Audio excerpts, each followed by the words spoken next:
నమస్తే, welcome to TV 24 news. ముందుగా బులెటిన్లోని headlines చూద్దాం.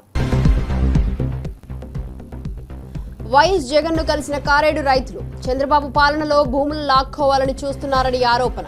పచ్చని పంట పొలాల అన్యాయంపై రైతుల ఆందోళన, మీకు అండగా ఉంటామని భరోసా ఇచ్చిన వైఎస్ జగన్.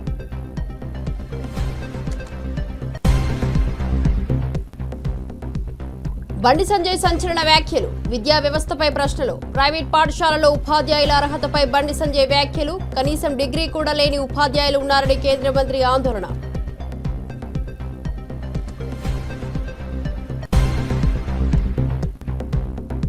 రాజమండ్రి సాయి హాస్పిటల్లో ఎస్ఎస్ఐ మంత్రి రోబో ఆవిష్కరణ, వైద్య రంగంలో సాంకేతిక పరిణామం. సరికొత్త రోబో ప్రారంభం, కందుల దుర్గేష్ చేతుల మీదుగా ప్రారంభం. ప్రజలకు మెరుగైన సేవలు అందించడమే సాయి హాస్పిటల్ నూతన అధ్యాయమని వెల్లడి.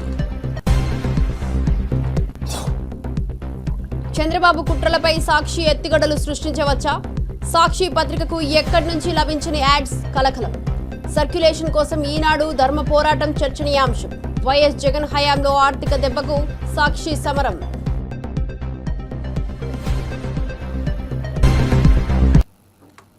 డీటెయిల్స్ చూస్తే రాజకీయ వర్గాల్లో చర్చనీయాంశంగా మారాయి. మాజీ మంత్రి జగదీష్ రెడ్డి బనకచెర్లకు నీళ్లు అందకపోవడంపై ఆగ్రహం వ్యక్తం చేస్తూ ఇసుక తవ్వకాలు కొనసాగుతున్నాయని ఆరోపించారు. చంద్రబాబు వ్యూహం సాధించడమే లక్ష్యంగా కాళేశ్వరాన్ని అడ్డుకోవడం జరుగుతోందని రేవంత్ అన్నారు. టీటీడీ అధికారులపై విమర్శలు చేస్తూ ప్రాజెక్టు నీళ్లను విడుదల చేయాలని డిమాండ్ చేశారు. ఈ వివాదం రాష్ట్ర రాజకీయాల్లో కీలకంగా మారింది.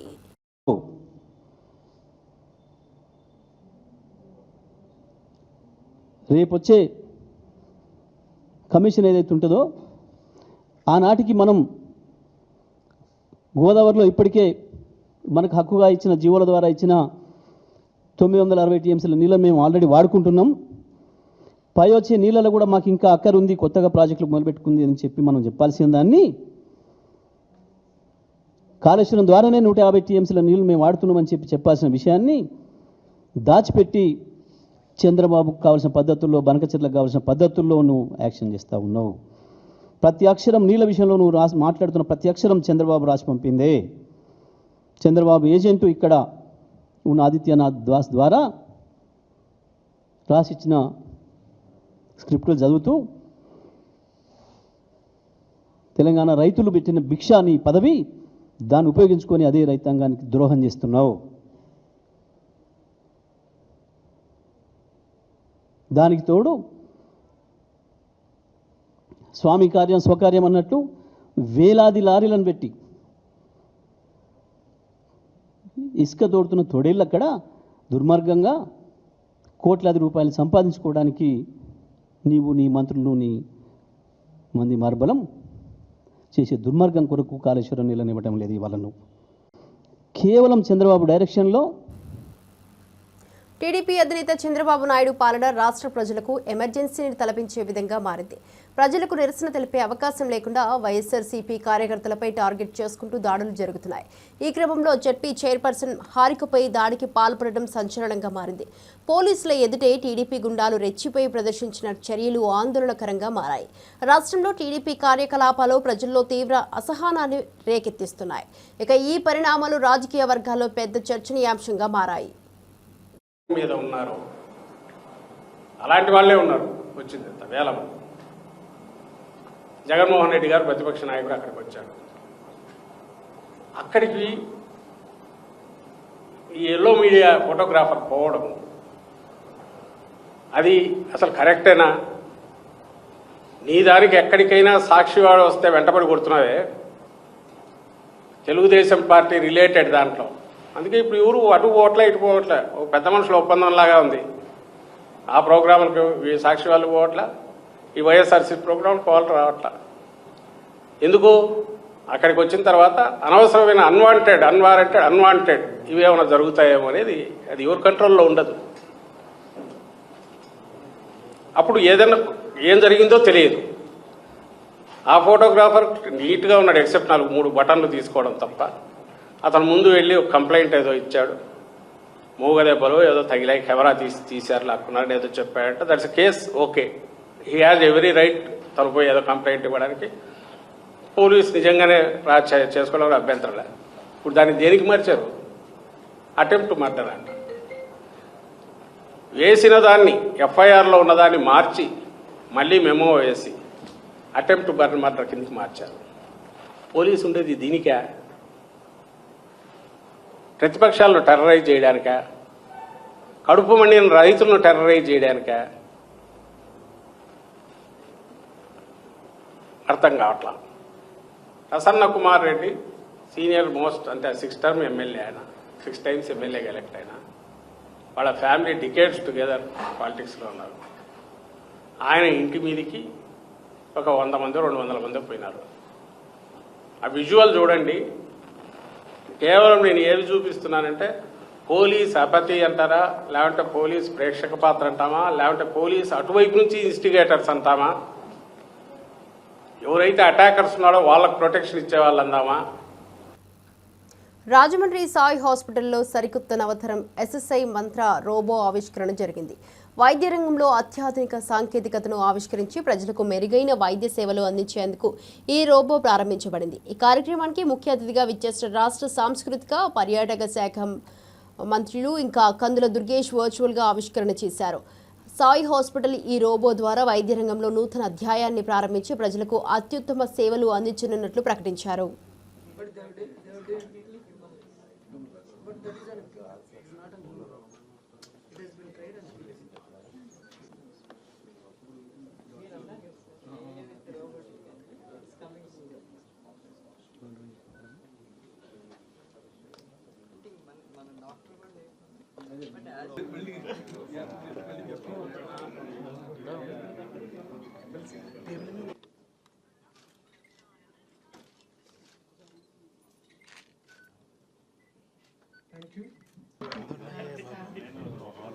ఆహ్వానాన్ని మన్నించి సమయంలో మరి సాయి హాస్పిటల్ యాజమాన్యం వారు మరొక నూతన మెట్టు ఎక్కే ఈ తరుణంలో మా ఆహ్వానాన్ని మన్నించి మరి అత్యంత సాధ్యం కాదు. దీనికి మా సర్జన్ల యొక్క నైపుణ్యం అవసరం, వారి సహకారం, కనీసం అలాగే కొండంత బలాన్ని ఇచ్చారు. దాన్ని దృష్టిలో పెట్టుకొని మరో రోబో తీసుకొచ్చే సాహసం మేము చేయగలిగాం. నిజమైన హెల్త్ టూరిజం గమ్యస్థానానికి ఖచ్చితంగా చేరుస్తుందని మేము భావిస్తున్నాం. ప్రపంచ స్థాయి చికిత్సని రాజ్యం పెంచుకున్న తర్వాత మాత్రమే ఈ రోబోల్ని ఉపయోగించడం జరిగింది. దీనికి వారు కనబర్చిన ఆసక్తి, వారు స్పెండ్ చేసిన టైం కూడా చాలా ఇంపార్టెంట్.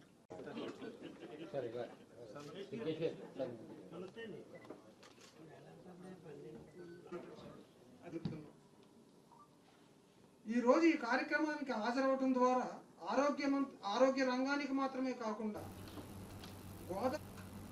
వైసీపీ ఎమ్మెల్సీ మొండితో కారుణ్ చేసిన సంచలన వ్యాఖ్యలపై నందిగామ పోలీస్ స్టేషన్లో ఫిర్యాదు నమోదైంది.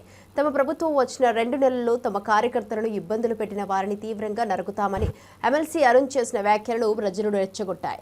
ఇక కంచికచర్లలో జరిగిన బాబు ష్యూరిటీ మోసం గ్యారంటీ కార్యక్రమంలో ఈ వ్యాఖ్యలు చేశారు. ఈ వ్యాఖ్యలపై చర్యలు తీసుకోవాలని ప్రజలు డిమాండ్ చేస్తున్నారు. వైసీపీ పార్టీకి ఈ వివాదం పెద్ద చిక్కుగా మారింది. ప్రజలను రెచ్చగొట్టే వ్యాఖ్యలు చేసినందుకు ఎమ్మెల్సీ అరుణ్పై చర్యలు తీసుకోవాలని ఫిర్యాదులో కోరారు. చివరికి చిన్న పిల్లలకి ఏదైతే బడిలో పాఠాలు చదువుకునే పిల్లలు ఏదైతే అన్నం తింటారో దాంట్లో కూడా అవినీతి తినేశారు. ఈ సంవత్సర కాలంగా ఏమీ దొరకట్ల. కడుపు మంట, ప్రజల మీద కోపం, లాస్ట్కి మనుషులు అన్న విషయం కూడా మర్చిపోయి మృగాల కింద మారిపోయి రాష్ట్ర వ్యాప్తంగా సైకోల మాదిరి తిరుగుతున్నారు. నిన్న మాట్లాడతాడు ఎమ్మెల్సీ మొండితో కరుణ్ కుమార్, ఈసారి అధికారంలోకి వస్తాం, జగన్మోహన్ రావు చేసినా చేయకపోయినా, జగన్మోహన్ రెడ్డి చేసినా చేయకపోయినా నేను మాత్రం రప్ప నరుకుతా ఇళ్ళ దాకా వెళ్ళి అని. ఏం మృగంగా మారినవా? ఏమి మనిషి అన్న సంగతి మర్చిపోయినావా? ఎట్లా గెలుస్తావు నువ్వు ఈ నియోజకవర్గంలో? ఒక్క అవకాశం ఒక్కసారి ఇచ్చారు మిస్టర్ మొండితో కరుణ్ కుమార్ నీకు. మేము కూడా సవాల్ ఇస్తున్నావు. నువ్వు మగాడివే కదా. ఏమన్నావు ఆ రోజు నువ్వు? నందిగామ నియోజకవర్గంలో తంగిరాల సౌమ్య గారు గెలిచినా, రాష్ట్రంలో చంద్రబాబు గెలిచినా సరే నా ఎమ్మెల్సీ పదవికి రాజీనామా చేసి రాజకీయ సన్యాసం తీసుకొని ఈ నియోజకవర్గ ప్రజలకు క్షమాపణ చెప్పి ఇక్కడి నుంచి పారిపోతా అన్నావు. ఏమైంది నీ మగతనం? ఎందుకు మాట తప్పావు? ఎందుకు వడమ తిప్పావు? ఈరోజు చేతగాని వాడిలాగా మృగం మాదిరిగా మారి నేను నరుకుతా, ఇళ్లమ్మడి పడి తిరుగుతా. ఏం కట్టిపొడివా నువ్వు? చేతిలో గొడవలు పెట్టుకొని తిరుగుతున్నావా ఏమి నువ్వు, లేకుంటే పిచ్చెక్కి తిరుగుతున్నావా? మీ ఓటు లండన్ పోయి ట్రీట్మెంట్ తీసుకుంటాడు అప్పుడప్పుడు. ఈసారి ఆ ఫ్లైట్ లో నీకు కూడా పక్కన సీట్ బుక్ చేసుకో, ఆ లండన్ హాస్పిటల్ అడ్రస్ కనుక్కో, పో మందులు తెచ్చుకో, హ్యాపీగా వేసుకొని నిద్రపో. లేకుంటే నీ అన్న డాక్టరే కదా, నీ అన్నని అడుగు ఏ మందులు వేసుకుంటే ఏ పిచ్చి ఏ విధంగా తగ్గుద్దని నీ అన్నకు బాగా తెలిసి ఉంటుంది. నీ అన్నని అడిగా మందులు వాడు. ఈరోజు మనం ప్రజాస్వామ్యంలో ఉన్నాం, ప్రజల మధ్య బ్రతుకుతున్నాం అనే విషయాలను మరచి మళ్ళీ వస్తాం నరుకుతాం. ఏం నరికేదానికి నీకు అధికారం ఇవ్వాలా? ఎవడిస్తాడు నీకు అధికారం ఈ రాష్ట్రంలో? ఎవడిస్తాడు నీ అన్నకి ఈ రాష్ట్రంలో అధికారం? ఈ రోజు నీ అన్నని సొంత చెల్లి, జన్మనిచ్చిన చెల్లి ముఖం మీద కాండ్రించి చూపి బయటికి వెళ్ళిపోయారు. ఈరోజు నీ బ్రతుకేంది? ఇంకా ఈ నియోజకవర్గంలో ఈ సంవత్సర కాలంలో కనీసం తిరగలుగుతున్నావు ఏ గడపకైనా సరే?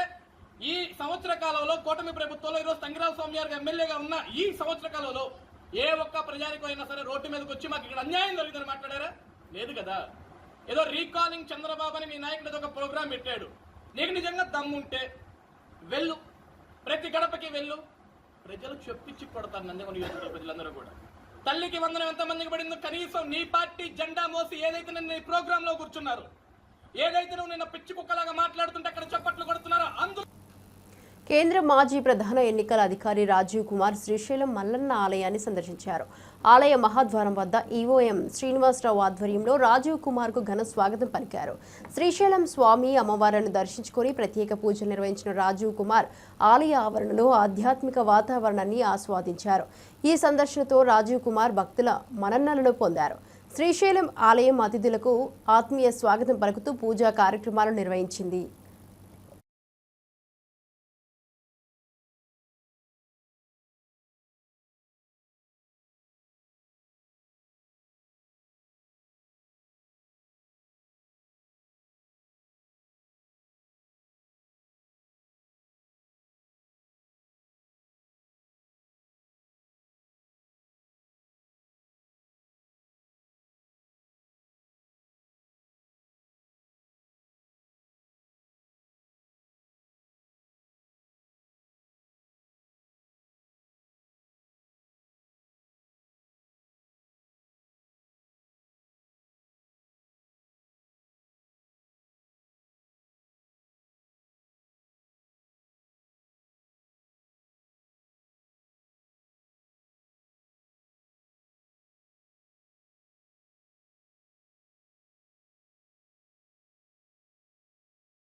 చందు నాయక్ హత్య కేసులో నిందితులను త్వరలోనే పట్టుకుంటామని డీసీపీ చైతన్య కుమార్ వెల్లడించారు.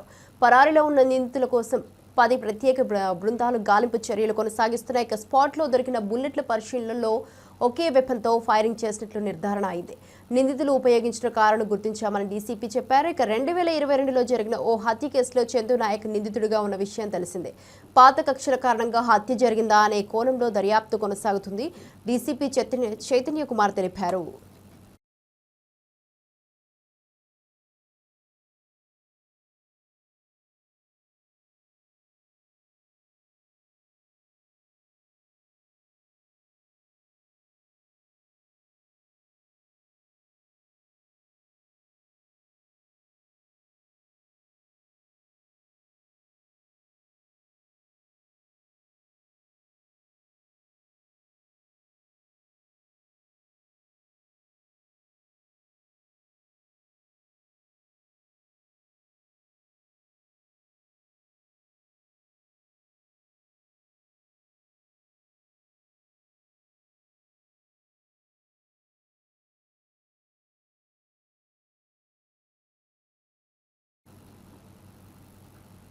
జలాశయంలో వరద తగ్గితే నిరాశ అవుతున్న మంచివారు. ఈ అవధిలో శ్రీశైలం జలాశయంలో ఏకైక హాట్ వాటర్ ప్రవాహం ఉంది. దీంతో వరద తగ్గిన నీటి ప్రవాహం సుజాతగారి జలాశయానికి అద్దంగా కోసం ప్రయాణిస్తుంది. ఇది జలాశయం నిరమ్మన కార్యాలను గుర్తించడానికి ఒక ముఖ్యమైన వర్షం అయితే మళ్లీ వచ్చిన వాటర్ రిలీజ్ అవుతుంది. ఈ ప్రవాహం మూలంగా జల సందృష్టిని పెంచేందుకు కాదు, భూమిని కూర్చేందుకు కూడా ఉంది.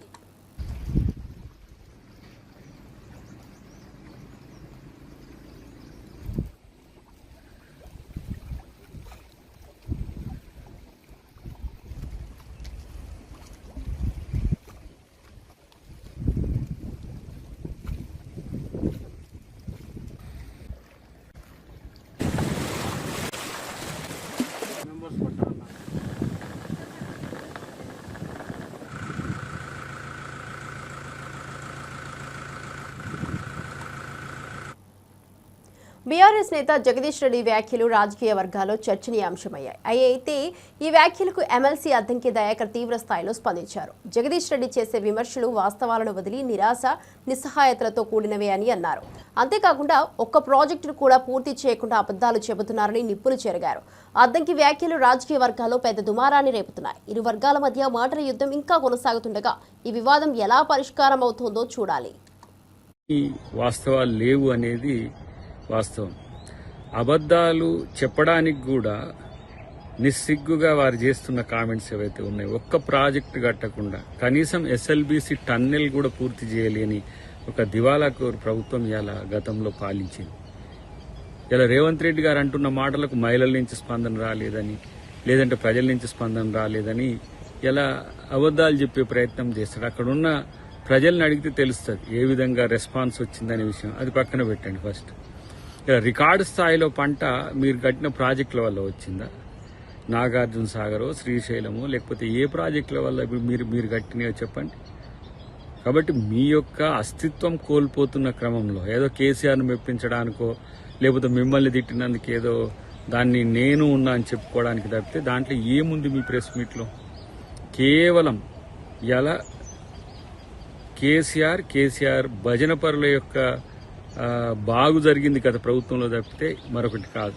ఈరోజు ప్రతి కార్యక్రమం ప్రజల కొరకు చేస్తున్న అంశాన్ని మీరు జీర్ణించుకోలేక చేస్తున్న అక్కసుతో చేస్తున్న స్టేట్మెంట్స్గా చూడాల్సింది తప్పితే దీంట్లో కొత్తదనం ఏముంది? తుంగతుర్తి ప్రాంతానికి బునాది గాని కాలువ కానీ, లేదంటే గంధమల్లతోని వచ్చే ప్రత్యామ్నాయ కాలువ కానీ, లేదంటే గతంలో దేవాదుల సంబంధించిన ప్రాజెక్ట్, అది కాంతనపల్లి నుంచా లేకపోతే ఇతరత్ర ఎక్కడి నుంచి అయినా సరే తీసుకురావాల్సిన పరిస్థితి గత 9 సంవత్సరాల్లో ఉండే. ఇప్పటి వరకు తుంగతుర్తికి సంబంధించి ఎస్ఆర్ఎస్పి ఫ్లడ్ ఫ్లో కెనాల్ నుంచి మిడ్ మానేరు నుంచి వచ్చే నీళ్లనే ఇలా ఎస్ఆర్ఎస్పి ఫేజ్ 2కి ఇచ్చి దాన్ని మేము తెచ్చినామని చెప్పి ఇన్ని రోజులు గఫాలు కొట్టుకున్న పరిస్థితి. ఈరోజు కాళేశ్వరం వల్లనే మొత్తం తుంగతుర్తి, సూర్యాపేట కాదు కోదాడ, హుజూర్ నగర్ వరకు కూడా పోయినామన్న నీళ్లు పెట్టినామన్న పరిస్థితి. కానీ వాస్తవానికి ఒక చుక్క నీళ్లు రాకున్నా ఈరోజు రికార్డు స్థాయి పంట వచ్చింది. చూసుకోండి నల్గొండ జిల్లాలో. కాబట్టి రాజకీయాలు కేవలము పదవులతోనే మేము వెలగబెడతామనంటే వాళ్ళకు, మీలాంటి నాయకులకు ఇది సరిపోతుంది తప్పితే రేవంత్ రెడ్డి గారు కానీ, కాంగ్రెస్ ప్రభుత్వం కానీ నిరంతరం ఇలా ఉత్తమ్ కుమార్ రెడ్డి గారి యొక్క శ్రమ కానీ, వారు అటు ఇరిగేషన్ శాఖ మంత్రిగా కానీ, ఇటు పౌర సరఫరా శాఖ మంత్రిగా కానీ వారు చేస్తున్నది చూడండి. రేషన్ కార్డులతో పాటు ఇలా బియ్యం కూడా ఇచ్చి అన్ని సరుకులు వచ్చేటట్టుగా చేస్తున్న పరిస్థితి. ఇలా వారు ఇరిగేషన్ మంత్రిగా ఉండి చిన్న నీటి మధ్యతర పారుదలకు సంబంధించిన ప్రాజెక్టులకు డిజైన్ జరుగుతున్నది. ఒకసారి చూసి తెలుసుకుంటే మంచిదని చెప్పి మిత్రునికి హితవు. ముఖ్యమంత్రి గారు అన్న స్టేట్మెంట్స్ కొంత చేవెళ్ల నియోజకవర్గంలో రైతుల భూముల వివాదం మరింత ముదురుతోంది. రేవంత్ రెడ్డి ప్రభుత్వం ఎన్కపల్లి గ్రామంలోని సర్వే నెంబర్ 180లో ఉన్న 99.14 ఎకరాల భూమిని బలవంతంగా లాక్కునే ప్రయత్నం చేస్తోంది. ఈ చర్యలపై రైతులు ఆగ్రహంతో తిరగబడుతున్నారు. రైతులకు అండగా నిలిచిన రాజేంద్రనగర్ బీఆర్ఎస్ నాయుడు పట్లొల్ల కార్తిక్ రెడ్డిని పోలీసులు అడ్డుకొని అరెస్టు చేశారు. ఈ ఘటన రాజకీయ వర్గాల్లో సంచలనం రేపింది. ఇక భూముల కోసం రైతులు చేపట్టిన పోరాటం, ప్రభుత్వంపై నిరసన ఇంకా కొనసాగుతుండగా ఈ వివాదం ఎలా పరిష్కారం అవుతుందో వేచి చూడాలి.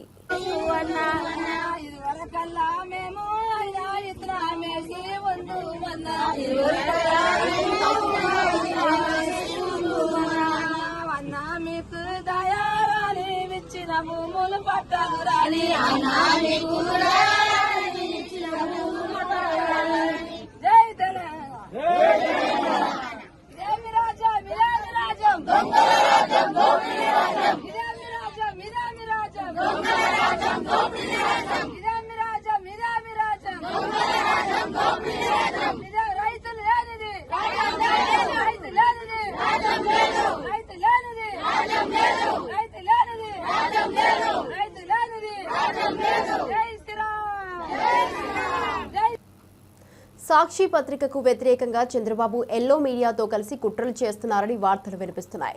కూటమి ప్రభుత్వం అధికారంలోకి వచ్చినప్పటి నుంచి సాక్షి పత్రికకు ఒక్క యాడ్ కూడా ఇవ్వకుండా ఆర్థిక నష్టం కలిగించాలని ప్రయత్నిస్తున్నారు. వైఎస్ జగన్ అధికారంలో ఉన్నప్పుడు మొదటి 4 ఏళ్లు ఈనాడు యాడ్స్ తీసుకుపోయింది. 5వ సంవత్సరంలో తమకు యాడ్స్ వద్దని ఈనాడు యాజమాన్యం నిర్ణయించింది. సాక్షి సర్క్యులేషన్ను తగ్గించేందుకు గత కొంతకాలంగా న్యాయస్థానాల్లో ఈనాడు దాఖలు చేస్తున్న కేసులు తీవ్ర చర్చనీయాంశంగా మారాయి. ఈనాడు దినపత్రిక అదేవిధంగా చంద్రబాబు నాయుడు గారు సంవత్సరాలుగా పన్నుతున్నటువంటి కుట్రలో భాగంగా ఏదైతే ఢిల్లీ హైకోర్టుకు వెళ్లారో ఆ హైకోర్టు ఏదైతే నిన్న చేసినటువంటి వ్యాఖ్యలు ఈనాడు దినపత్రిక వేసినటువంటి పిటిషన్ ని ముగిస్తూ ఢిల్లీ హైకోర్టు చంద్రబాబు నాయుడు గారు ఈనాడుకి చెంపపెట్టులాగా నిన్న వ్యాఖ్యానించినటువంటి వ్యాఖ్యలు ఏంటి, అసలు ఏం జరిగిందనంటే జగన్మోహన్ రెడ్డి గారి ప్రభుత్వం ఉన్నప్పుడు గ్రామ వార్డు సచివాలయాలు వాలంటీర్లు వీళ్ళందరికీ ఏదైనా అత్యధిక సర్క్యులేషన్ ఉన్నటువంటి ఒక దినపత్రికను కొనుక్కోవటానికి నెలకు 200 రూపాయలు ఏదైనా కొనుక్కోవచ్చు. అత్యధిక సర్క్యులేషన్ ఉన్నటువంటి దినపత్రిక ఈ ఆంధ్రప్రదేశ్ రాష్ట్రంలో అత్యధిక సర్క్యులేషన్ ఉన్నటువంటి 2 తెలుగు దినపత్రికల్లో ఉన్నాయి. ఒకటి ఏదైతే సాక్షి దినపత్రిక, 2 ఈనాడు. ఈ రెండింటికి అత్యధిక సర్క్యులేషన్ ఉంది. 3వ ప్లేస్ లో ఆంధ్రజ్యోతి ఉంటుంది. సో అయితే ఏదైనా అత్యధిక సర్క్యులేషన్ ఉన్న దినపత్రిక కొనుక్కోమన్నప్పుడు వాళ్ళ ఇష్టం ఏదైనా కొనుక్కోవచ్చు. దానికి సంబంధించిస్తే అది కేవలం సాక్షిని కొనుగోలు చేయడానికే ఇచ్చారు. సాక్షినే కొనుగోలు చేయమని చెప్పి, సాక్షి దినపత్రికనే కొనుగోలు చేయమని చెప్పి వాళ్ళ మీద ఒత్తిడి తెచ్చారు అది అని చెప్పి ఈనాడు దినపత్రిక హైకోర్టుకి వెళ్ళింది. సో ఈనాడు దినపత్రిక హైకోర్టుకి వెళ్తే హైకోర్టు దాన్ని తోసిపుచ్చేస్తే దాన్ని ఇక్కడ ఉన్నటువంటి వాళ్ళు వేసినటువంటి పిటిషన్ తిరస్కరిస్తే సుప్రీంకోర్టుకి వెళ్లారు. సుప్రీంకోర్టు ఏం చేసింది, ఢిల్లీ హైకోర్టుకి బదలాయించింది. సో ఢిల్లీ హైకోర్టులో వాదనలు వినిపించుకోండి అని చెప్పి ఢిల్లీ హైకోర్టుకు వెళ్తే ఢిల్లీ హైకోర్టులో సాక్షి దినపత్రిక తరపున అలానే ఏదైతే ఈనాడు దినపత్రిక తరపున వాళ్ళు వాదనలు వినిపించినటువంటి సందర్భంలో ఏదైనా సర్క్యులేషన్ ఉన్నటువంటి దినపత్రికను కొనుగోలు చేయమన్నారు. పర్టికులర్ గా సాక్షి అని ఎక్కడ చెప్పలేదు కదా. సో అయినా మీకు వచ్చిన నష్టమైన దానికి అని చెప్పి ఈనాడు మీద ఘాటైన వ్యాఖ్యలు చేస్తూ దానికి సంబంధించి మీద అభ్యంతరాలుంటే ప్రభుత్వ ప్రధాన కార్యదర్శి దగ్గరకు, సీఎస్ దగ్గరకు పోండి. సో అయినా ఇప్పుడు వాలంటీర్ల వ్యవస్థ ఇది లేదు కదా, పత్రిక ఇప్పుడు కొనుగోలు చేయట్లేదు కదా అని చెప్పి హైకోర్టు వ్యాఖ్యానించింది. అప్పుడు ఇంకో కుట్ర కూడా వాళ్ళు పన్నారు. ఏమనంటే ఈ పత్రిక సంబంధించినటువంటి సర్క్యులేషన్ ఎంతెంత ఉందని చెప్పి ఏదైతే రిలీజ్ చేయాలో దానికి సంబంధించి కూడా ఈని పరిగణలోకి తీసుకోవద్దని చెప్పి వాళ్ళు అక్కడ ఢిల్లీలో ఏదైతే ఈ సర్క్యులేషన్ రాజీ చేసే వాళ్ళ దగ్గర కూడా వెళ్లి, సో వాళ్ళ దగ్గర కూడా ఈనాడు వెళ్ళి ఇప్పుడు ఈ కొనుగోలు చేసేటటువంటి పత్రికలు దీంట్లో పరిగణలోకి తీసుకోవద్దు, ఇవి కూడా కలిపితే సర్క్యులేషన్ వాళ్ళకి ఎక్కువైపోయిందని. కానీ వాస్తవంగా చూస్తే ఈనాడు గానీ ఆంధ్రజ్యోతి, ఈనాడు గానీ సాక్షి గానీ ఒకే విధమైనటువంటి సర్క్యులేషన్ ఉంది. అది పేపర్ అప్పుడు కొనుగోలు చేసినప్పుడు అలానే ఉంది, ఇప్పుడు కొనుగోలు చేయకపోయినా అలానే ఉంది, ఒకే రకమైనటువంటి సర్క్యులేషన్ ఉంది. కానీ ఎంత కుట్రలు బంతా ఉన్నారు ఇంకా సాక్షి మీద అంటే, ప్రభుత్వం వచ్చినటువంటి ఈ 13 నెలల కాలంలో ఒక్క ప్రభుత్వ యాడ్ సాక్షి దినపత్రిక ఇవ్వాల, ఒక్క ప్రభుత్వ యాడ్ ఇవ్వాల. మీరు చూస్తే వీళ్ళు ప్రభుత్వ యాడ్లు అత్యధిక సర్క్యులేషన్ ఉన్నటువంటి దినపత్రికలకు ఇవ్వాలి. That is the rule. Jaganmohan Reddy గారి ప్రభుత్వం ఉన్నప్పుడు ఈనాడుకి దినపత్రికకి యాడ్లు ఇచ్చింది 4 సంవత్సరాల పాటు. తర్వాత చివరి ఏడాదిలో వాళ్లే వద్దన్నారు ఈనాడు దినపత్రిక. ఎందుకంటే జగన్మోహన్ రెడ్డి గారు చేసినటువంటి మంచిది అక్కడ యాడ్ లో ఫస్ట్ పేజ్ లో వేస్తే అందరికీ తెలిసిపోతుంది కాబట్టి ఈనాడు దినపత్రికలో వద్దని చివరి ఏడాది వాళ్లే వద్దనుకున్నారు. సో మేము ఎక్కడ కూడా ప్రతి ప్రభుత్వ యాడ్ని ఈ సాక్షికి ఎలా ఇచ్చారో అప్పుడు ఈనాడు కూడా అదే విధంగా ఇచ్చారు. కానీ ఇప్పుడు ఈనాడు, ఆంధ్రజ్యోతి, ఏదైతే ప్రజాశక్తి, ఒక రోజు ఏంటంటే వార్త, ఇంకా ఏదైతే అన్ని చిన్న దినపత్రికలు కూడా యాడ్లు ఇస్తున్నారు. కానీ సాక్షికి మాత్రం 13 నెలల కాలంలో ఒక్క యాడ్ ఇవ్వాలి. సో ఎంత దుర్మార్గంగా వాళ్ళు వ్యవహరిస్తున్నారో ఒకసారి చూడండి. ప్రభుత్వానికి సంబంధించినటువంటి యాడ్లు. ఎమ్మెల్సీ తీన్మార్ మల్లన్న చేసిన వ్యాఖ్యలు రాజకీయ వర్గాల్లో సంచలనంగా మారాయి. ఎమ్మెల్సీ కవిత కాంగ్రెస్ లో చేరేందుకు రంగం సిద్ధమవుతోందని ఆయన ఆరోపించారు. హైదరాబాద్ పిజ్జాదిగూడలోని తన ఛానల్ కార్యాలయంలో మాట్లాడుతూ బీసీలకు 42% రిజర్వేషన్లను పక్కదోవ పట్టించేందుకు కొందరు కవితతో కలిసి నాటకాలు ఆడుతున్నారని అన్నారు. దాడి అంశంలో కవితదే తప్పు అని బీఆర్ఎస్ నేతలు మౌనంగా ఉంటే పీసీసీ చీఫ్ మహేష్ గౌడ్, మంత్రి పొన్నం ప్రభాకర్ మద్దతు అందించిన విషయంలో దౌర్భాగ్యం ఉందని విమర్శించారు.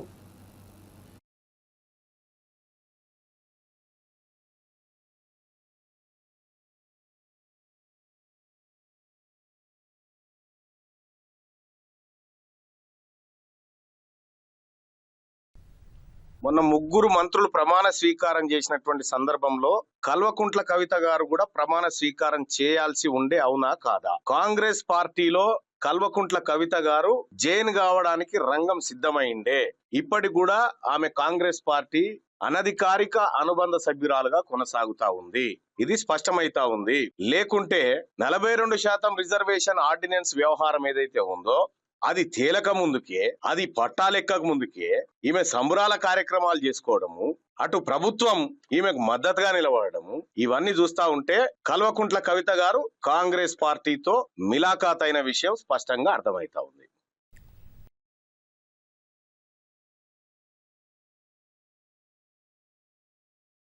తేలక ముందుకే, అది పట్టాలెక్కక ముందుకే ఈమె సంబరాల కార్యక్రమాలు చేసుకోవడము, అటు ప్రభుత్వం ఈమెకు మద్దతుగా నిలబడము, ఇవన్నీ చూస్తా ఉంటే కల్వకుంట్ల కవిత గారు కాంగ్రెస్ పార్టీతో రేవంత్ రెడ్డి క్లబ్బులకు పబ్బులకు రాను అని చేసిన వ్యాఖ్యలపై గాదరి కిషోర్ విమర్శలు గుప్పించారు. రేవంత్ రెడ్డి జీవితం జూబ్లీహిల్స్ క్లబ్ నుంచే ప్రారంభమైందని, అక్కడే ఆయన సొసైటీలలో ఫ్లాట్ తీసుకుని పక్కన ఫ్లాట్ ఓనర్లను బ్లాక్మెయిల్ చేస్తూ బతికినోడని ఆరోపించారు. శుద్ధపూస లెక్క మాట్లాడుతున్నారంటూ గాదరి కిషోర్ విమర్శించారు. రేవంత్ రెడ్డిపై ఈ ఆరోపణలు రాజకీయ వాణిజ్యంలో కొత్త చర్చకు దారితీశాయి. ఈ పక్క పంటుంటాడు ఆయన 3 ఫీట్ ఆయన లెసలేస మాట్లాడుతున్నాడు అని చెప్పి షీన్ అంటాడు. ఈయన 6 ఫీట్ ఉన్నాడు, అమితాబ్ బచ్చన్ అయినా గుట్టంగాడు 3 ఫీట్లు ఆయన మాట్లాడతాడు. ఆయన 3 ఫీట్ ఉన్నా కూడా నీకు 30 ఫీట్లు తీస్తున్నాడు, బాగానే ఉంది. మరి సరిపోతలేదా? ఇంకా కావాలనా? గట్టిగా పడితేనే కదా మరి అసెంబ్లీలోకి వెళ్ళి సస్పెండ్ చేసే అంత భయం ఏమిటికి మరి నీకు? దేనికి? ప్రజా ఉద్యమాలలో పనిచేసి, విప్లవోద్యమాలలో పనిచేసి, తెలంగాణ ఉద్యమాలలో పనిచేసి 10 సంవత్సరాలు ఉమ్మడి నల్గొండ జిల్లాను అభివృద్ధి పదంలో ముందుకు తీసుకుపోయి నికార్సైన మగపిని కలిగినటువంటి తెలంగాణ బిడ్డగా తెలంగాణ ఉద్యమంలో ఉన్నటువంటి జగదీష్ రెడ్డిని పట్టుకొని నీ ఇష్టం వచ్చిన మాట అయిపోయింది. ఇక లేదంటే కేటీఆర్ గారికి ఒక నోటీస్ ఇస్తా, మళ్ళీ ఇప్పుడు స్థానిక సంస్థల ఎన్నికలు వస్తున్నాయి కాబట్టి మళ్ళీ డైవర్షన్ పాలిటిక్స్ చేస్తా, మళ్ళీ పిలిపిస్తా, లేదంటే హరీష్ రావు గారి మీద చవాకులు వెళ్తా, లేదంటే కేసీఆర్ గారి గురించి ఉరి తీయాలి. కేసీఆర్ ఏందిరా, ఎవరిని ఉరి తీయాలి? నిన్ను కదరా ఉరి తీయాల్సింది. గోదావరి జలాలు వచ్చాడంటే అంత ఈజీ అనుకుంటున్నావా? సోడాలో నీళ్ళు కలిపినట్టు అంటుండు. మరి మేము తీసుకొచ్చినాం కదా, 5 సంవత్సరాలు ఇచ్చినాం కదా. మరి అంటే అంత కష్టమైన దాన్ని మేము చేసినా నువ్వు ఒప్పుకుంటున్నట్టే కదా. వాస్తవమే. మరి గోదావరి జలాలు తీసుకొచ్చి చాలా కష్టం. ఓటుకు నోటు కేసుకు సూట్ కేసు మోసినంత కష్టం, చాలా కష్టం ఉంటుంది తీసుకురావాలి. ఈ పక్క పంటుంటాడు ఆయన 3 ఫీట్ ఆయన లెసలేస మాట్లాడుతున్నాడు. వైఎస్ఆర్సీపీ తాడేపల్లి కేంద్ర కార్యాలయంలో మాజీ ముఖ్యమంత్రి వైఎస్ఆర్సీపీ అధినేత శ్రీ వైఎస్ జగన్మోహన్ రెడ్డిని కారేడు రైతులు కలిశారు. తమ పచ్చని పంట పొలాలను నారా చంద్రబాబు నాయుడు ప్రభుత్వం బలవంతంగా లాక్కోవాలని చూస్తుందని వారు ఫిర్యాదు చేశారు. భూములను లాక్కుంటే తమ పరిస్థితి ఏంటని రైతులు ఆవేదన వ్యక్తం చేశారు. ఈ సందర్భంగా వైఎస్ జగన్ రైతులకు ధైర్యం చెప్పారు. వారి పోరాటానికి పార్టీ పూర్తిగా అండగా ఉంటుందని భరోసా ఇచ్చారు. అవసరమైతే గ్రామానికి కూడా వస్తానని జగన్ గారు హామీ ఇచ్చారు. ఇవి ఇప్పటివరకు బులెటిన్ అప్డేట్. చూస్తూనే ఉండండి టీవీ 24 న్యూస్.